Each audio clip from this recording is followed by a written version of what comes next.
Melody को melody खिला jail में भेजना पड़ रहा है, सारे सवाल जेल में भेजना पड़ रहा है। युवाओं की आवाज से डर है उनको।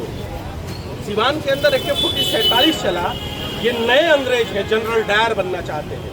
इसकी वजह से तो युवाओं के ऊपर AK-47 चला रहे हैं। ये डरे हुई सरकार और सहमी हुई सरकार है, और वो जानती है कि हम इलेक्टेड नहीं है, सेलेक्टेड है। तो डर तो वाजिब है ना, डरना भी चाहिए इनको। और बांकीपुर की जनता इस डर का अच्छे से उनको सबक सिखाएगी, डराएगी ही नहीं, बल्कि भगा भगा के दौड़ाएगी।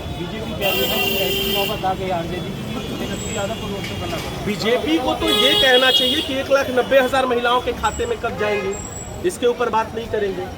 उनको ये कहना चाहिए कि जो उनके चुनावी जुमले थे 1 करोड़ रोजगार बिहारियों को देने के लिए, वो कब देंगे, उस पर बात नहीं करेंगे।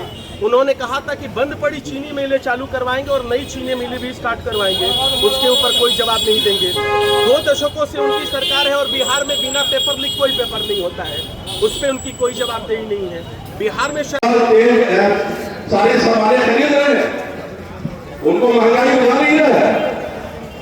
ये मोदी मीडिया वाले को, आज ये जो मोदी के मानने वाले को, ये तुम्हें भी एहसास हो रहा है, लेकिन उससे निकलो, उससे अब्दुल भाई और उपस्थित हम लोग के बीच माननीय विधान पार्षद काली सुहेल जी, हम लोग के विधान पार्षद और मीरा ठाकुर जी, और राष्ट्रीय जनता दल महागठबंधन के माननीय पूर्व मंत्री इस्लाम मंसूरी साहब, पार्टी के बड़े नेता और लगभग 30-35 सालों से संघर्ष कर रहे हैं आदरणीय खुर्शीद साहब, मंच पर उपस्थित आदरणीय माननीय पूर्व विधायक, हर मुसीबत में काम आते थे।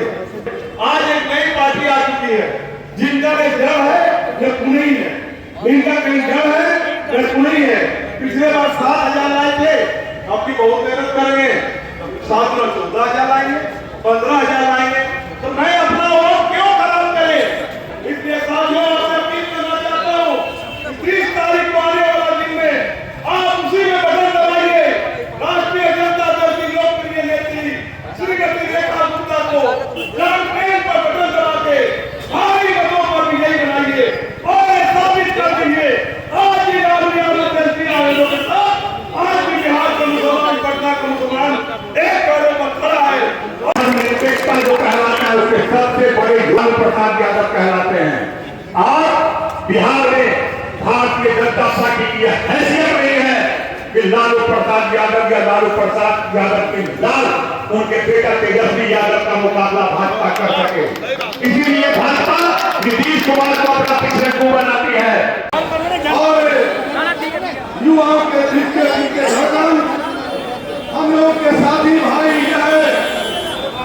जनजन के नेता आदरणीय तेजस्वी यादव जी, हम तमाम लोगों से अपील करना चाहेंगे, इस बार का चुनाव है, इस मुल्क में बहुत लड़ाई चल रही है।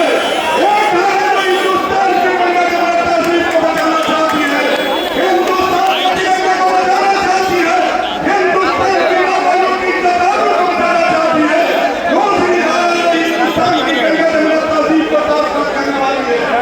इसलिए हम तमाम साथियों से अपील करेंगे कि आप काफी देर से इंतजार कर रहे हैं भाई तेजस्वी यादव के लिए। आप एक साथी भाई तेजस्वी यादव के भाषण को सुनेंगे। इस मुल्क में गंगा जमुना तहजीब को बचाने के लिए राहुल यादव ने भाई तेजस्वी जिंदाबाद, जिंदाबाद, जिंदाबाद,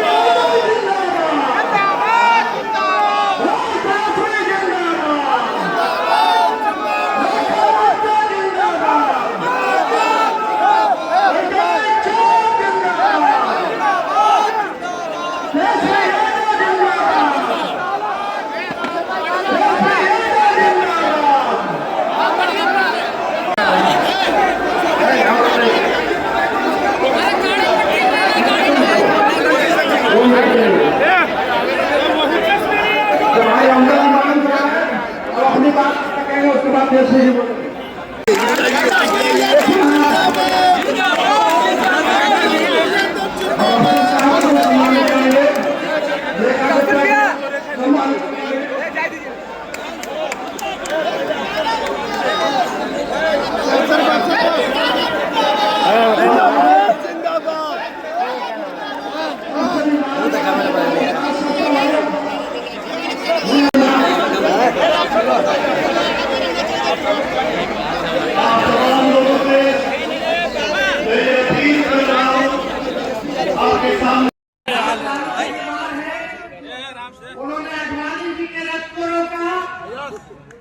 शांति इज्जत से दंगा फसाद नहीं होने दिया।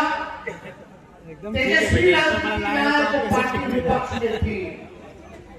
जब मोदी जी प्रधानमंत्री बन गए तब पहली बार चुनाव 15 में हमारी सरकार बनी। मोदी जी को भाजपा को बाहर करने के लिए सबसे बड़ी पार्टी होने के बावजूद भी नीतीश कुमार जी से समझौता करके उनको बिहार का मुख्यमंत्री बनाने का काम किया। और यही नहीं, बाद में हम लोगों को धोखा मिला वो अलग बात है, लेकिन दोबारा सारी कुर्बानियां देने के बाद भी अगर जो पूरे देश में महाराष्ट्र में पार्टियां तोड़ी जा रही थी, झारखंड में पार्टियां तोड़ी जा रही थी, वहीं हम लोग यहाँ बीजेपी की सरकार को 22 पे गिराने का काम किए थे। फिर से नीतीश जी को हम लोगों ने ला करके इंडिया अलायंस बिहार की धरती पर बनने का काम हुआ था। ये आप लोग भूलिएगा बात। अगर हमारे चाचा 22-24 में वोट ना दे के नहीं गए होते तो नरेंद्र मोदी आज देश के प्रधानमंत्री नहीं होते क्या? नहीं होते। लेकिन आज भी हम लोग जो है लड़ाई लड़ रहे हैं। कोई खुश है हमसे, कोई ना खुश है, किसी की नाराजगी हो सकती है, लेकिन यहाँ एक व्यक्ति कोई नहीं कह सकता कि तेजस्वी ने किसी का नुकसान किया। लेकिन एक बात समझ जाइए, मेरे में लालू जी का खून है और लालू जी का खून शेर है, शेर। जब वो भाजपा से इस सभा में उस समय नहीं डरे तो लालू जी का लड़का भी भाजपा से डरने वाला शेर का बेटा शेर। मेलोडी को मेलोडी खिला और हमको आजकल नहीं देखे भाई जैसी लोगों को जब इतना मोदी जी का श्रृंगार बढ़ाया आपने सोशल मीडिया में, आज तक किसी ने कहा इतना श्रृंगार नहीं हुआ। बेटा जी मोदी जी के वजह से मेलोडी को पढ़ रहा है। सोचो क्या समय आ गया है, यहाँ लोग न्यूज पेपर लीक हो रहा है, वहाँ वो चॉकलेट खिलाने का काम। तो हम लोग चाहे गलत भाषा नहीं, हम किसी के खिलाफ नहीं बोल रहे हैं, लेकिन सच बोल रहा है। और सच यही है कि नरेंद्र मोदी जी की वजह से महंगाई, बेरोजगारी, नफरत, गरीबी बढ़ी है, पढ़ाई बढ़ी है, रुपया का भाव देख लो, महंगाई इतनी बढ़ गई है। बीजेपी वाला जाना चाहता था महंगाई खाई जा रहा, साथ अपराधी मुकदमे हैं और ऐसा व्यक्ति भाजपा का मुख्यमंत्री बना दिया जाए तो पुलिस को तो गुंडा बना ही ना देगा। आज गोलियां चलाई जा रही है, लाठी चलाई जा रही है। जब दिल्ली में समझौता हो गया सम्राट चौधरी जी नड्डा जी बैठ के जब घोषणा कर दिए, अब मोदी जी भाइयों बहनों से हेलो फ्रेंड्स पे आ गए, हेलो फ्रेंड्स पे आ गए। जब डील हो गया कि आप मुकदमा वापस लोगे, जेल से रिहा करोगे, तो मेरे हजारों भाइयों को देश बचा मुक्ति डाला है, लेकिन साथ में और भी मेरे छोटे बड़े हजारों भाइयों को भी डालने का काम किया है, गोलियां चलाई है। आप मुकदमा वापस ले लो, आज नाश्ता रिहा कर दो, वरना हम लोग जल्दी ही आंदोलन हम लोग खराब करने का काम करेंगे।